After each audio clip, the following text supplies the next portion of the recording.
Bueno, voy a iniciar una pequeña reflexión sobre los antecedentes.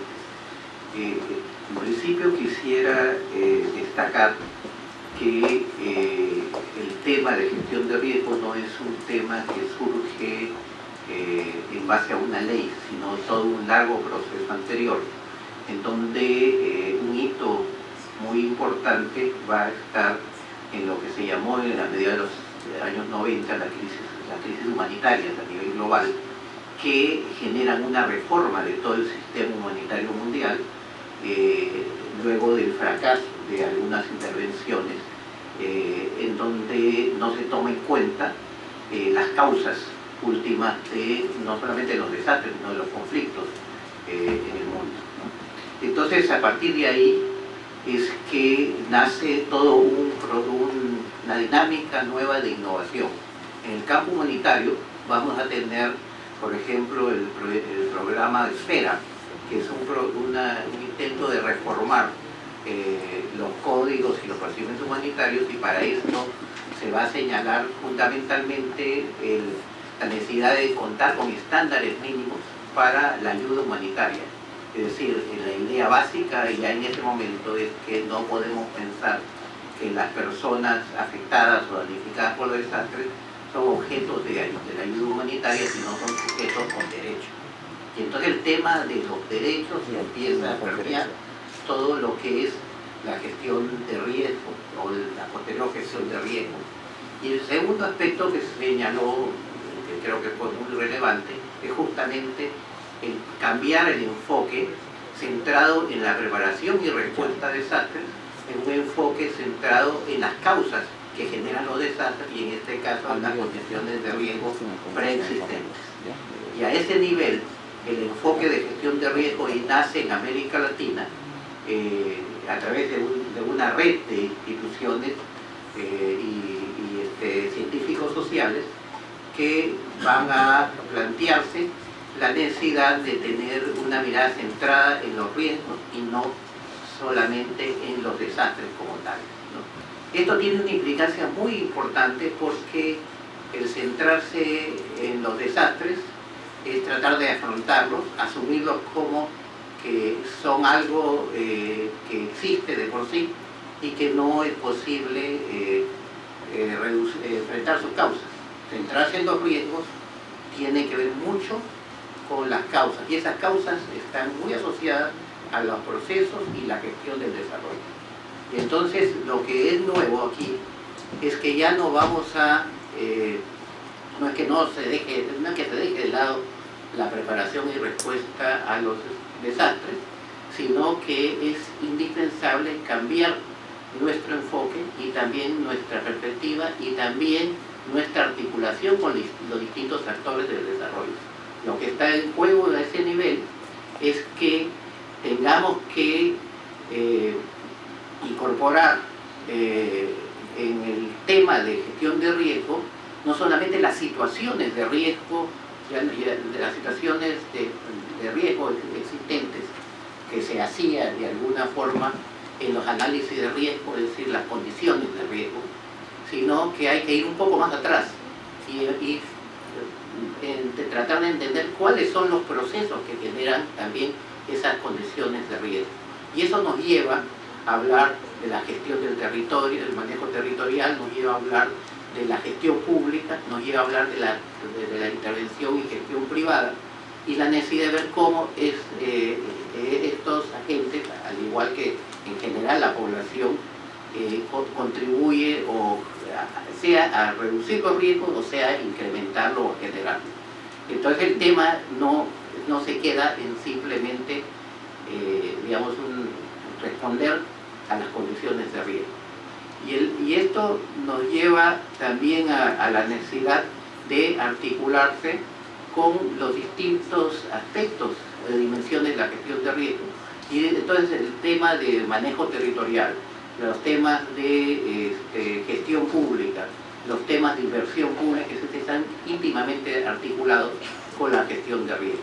Y aquí señalar un aspecto que también me parece muy importante, y es que a diferencia del pasado cambian los actores, o sea, los actores estamos acostumbrados cuando se habla de desastres a referirnos a las personas que están implicadas en la respuesta a emergencias, la Cruz Roja, la Defensa Civil, etc. Pero ahora, al cambiar los actores somos en buena cuenta los que de alguna manera somos responsables de la gestión del desarrollo. Los que estamos implicados de todo, pero en una u otra medida. Ahora, uno de los problemas también que se tiene en este nuevo enfoque es cómo hacer que la gestión de riesgos sea tenga un enfoque más descentralizado, porque en la medida en la cual estábamos mirando en la primera versión el tema de la respuesta humanitaria, el problema básico a la respuesta de desastres estaba en simplemente la eficiencia o la eficacia para ayudar a la gente. En este otro caso, cuando hablamos de la gestión de riesgos, es necesario ver cómo en los distintos niveles de gobierno se contribuye a reducir los riesgos, a prevenir que se generen o evitar nuevos riesgos y también a prepararse y responder a emergencias. Entonces, este es un nuevo enfoque y creo que la ley de gestión de riesgo es una ley muy importante. Yo, de alguna manera, hemos estado debatiendo con la mesa de concertación el acuerdo número 32, después el mismo debate en relación con el proyecto de ley de gestión de riesgos, y ahí se incorporaron algunos aspectos que me parecen muy relevantes que tienen mucho que ver con la ley de municipalidad. Un tema que yo siempre veo en las leyes, que nosotros le digamos las letritas chiquitas de los contratos, tiene que ver con los principios. Los principios se colocan muchas veces y después desaparecen de las políticas, la aplicación de las políticas. Y los principios de la ley de gestión de riesgos coinciden tremendamente con los de la ley de municipalidades. Tal vez encontré uno que a mí me parece muy relevante y que no está explícito, que es el principio de subsidiariedad. Y esto tiene que ver con un aspecto que tiene también una importancia muy relevante, porque el principio básicamente es el que la instancia de gobierno que es capaz de hacerlo en su territorio tiene la potestad de hacerlo, y solamente interviene en la instancia del nivel más global o superior en la medida en la cual la instancia más local no pueda asumir esta responsabilidad. Aplicar este principio significaría asumir que el rol fundamental de los gobiernos locales está ahí, ¿no? Es decir, los gobiernos locales tienen la potestad para, actuar e implementar lo relacionado con gestión de riesgo en su territorio, y tienen esa responsabilidad también, ¿no? Y entonces aquí el problema es cuánto de esta potestad y cuánto de estos recursos y estas capacidades existen, y cuántos hay que ir generando para que sea una realidad. Pero en segundo lugar también es necesario ver qué mecanismos se tienen que articular para que sea factible este principio de subsidiariedad. A lo largo de la historia del país,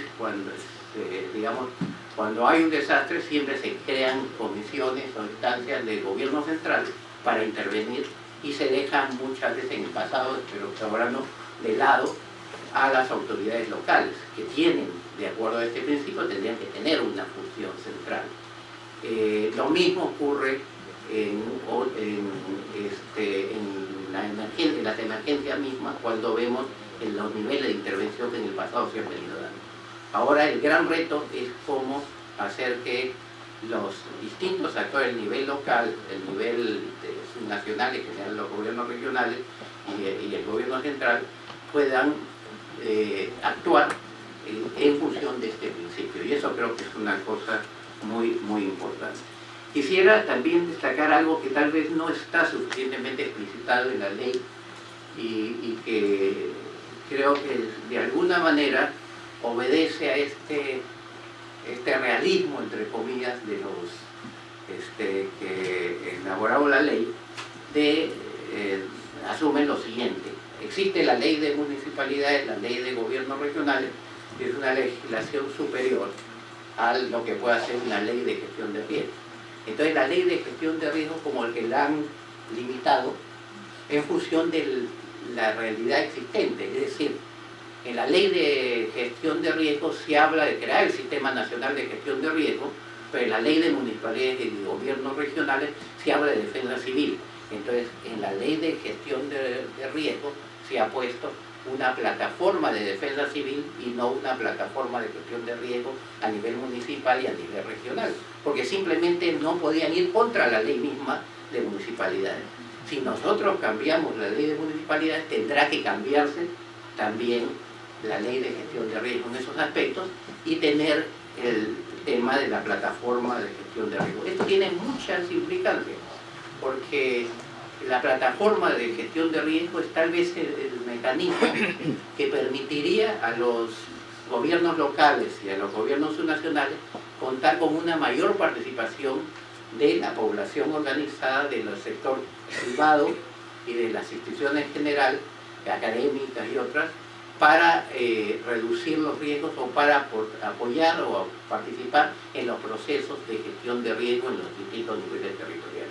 Hoy en día, de acuerdo a la ley, la plataforma es de defensa civil y por lo tanto tiene que estar, se compromete solamente la participación de aquellas instancias especializadas en la preparación y respuesta, Cruz Roja, bomberos, ¿no? Entonces eso hay que cambiarlo. Eso tal vez genera un mecanismo diferente. Y la segunda cosa que quisiera, ya con esto voy a terminar, si no me van a linchar, pero por el tiempo, es el asunto de el cambio de los paradigmas también en los desastres de las últimas décadas. Tengo acá algunas cifras que hablan de alrededor de 83.000 desastres ocurridos, de acuerdo a la información, en América Latina en los últimos 20 años. Si nosotros tomamos alguna estadística de desastres de INDECI, vamos a encontrar que este número también es un número probablemente bastante grande, y en parte es porque hay un mayor información sobre los desastres. Pero esta mayor información sobre los desastres nos hace descubrir algo nuevo en el enfoque de gestión de riesgo, y es que durante décadas hemos creído que los desastres son los que están en los medios de comunicación, son los grandes desastres. Y esto no es así, ¿no? Hay miles de pequeños y medianos desastres que afectan directamente a las comunidades más pobres y que no están incorporados generalmente en las estadísticas y anteriormente en las estadísticas. Yo recuerdo a principios del milenio, creo que fue digamos las Naciones Unidas advirtió sobre la inminencia de una crisis alimentaria en el Perú, ¿no?, a consecuencia de las heladas que se estaban generando en ese entonces. Y entonces algunos de nosotros empezamos a buscar las estadísticas realmente existentes y no habían estadísticas sobre las heladas. No era considerada las heladas un fenómeno, ni mucho menos había estadísticas de desastres sobre las heladas. Era un asunto ajeno, porque había esa mirada más centrada en los grandes desastres, ¿no? Hoy día la situación ha cambiado y hoy día sabemos no solamente que los pequeños desastres aumentan mucho más rápido que los grandes desastres, no solamente porque aumenta la estadística y la información, sino porque realmente con el cambio climático esto es lo que está ocurriendo. O sea, tenemos cada vez más desastres pequeños y medianos y que afectan directamente a las comunidades más pobres. Ustedes se preguntarán, por ejemplo, de acuerdo a las estadísticas de INDECI, ¿cuál es el departamento que tiene más emergencias, o sea, a los desastres en el país? Y probablemente todos nos equivocamos por la respuesta y la respuesta es Apurímac, ¿no? Esto hace ver, y sin embargo nosotros leemos alguna noticia sobre desastres en Apurímac, definitivamente muy poco o nada, ¿no? Entonces este tema de los pequeños desastres creo que tiene que ser incorporado. Y la última cosa que quería, ahora sí, es el tema de la institucionalidad de la gestión de riesgo. Aquí tenemos un problema que creo que está en el proyecto de ley muy claro, y es que cuando se formula la ley de gestión de riesgo, la mirada es un poco uniforme en relación con los gobiernos locales. casi se dice lo mismo para todo tipo de gobierno local, y sin embargo la realidad es totalmente diversa. Y entonces creo que hay necesidad de ajustar y revisar la institucionalidad de la gestión de riesgo en función con la realidad diferenciada de los gobiernos locales. A este nivel podemos encontrar hasta tres cosas, ¿no? O sea, uno es, digamos, los grupos de trabajo, ¿no? Que señalan en algunos gobiernos locales esto no es viable. Los grupos de trabajo son, digamos, las personas, los funcionarios de más alto nivel, los gerentes municipales, etc., forman un grupo de trabajo que son los responsables de la gestión de riesgo a nivel del gobierno local o del gobierno regional. Entonces esto no siempre es viable.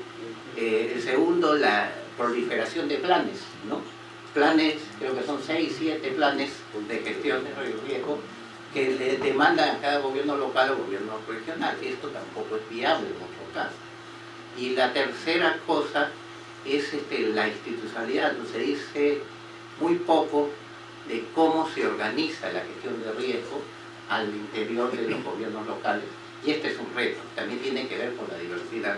En algún momento en la Municipalidad de Lima dialogamos sobre la conveniencia de crear la gerencia de gestión de riesgo de la Municipalidad Metropolitana de Lima.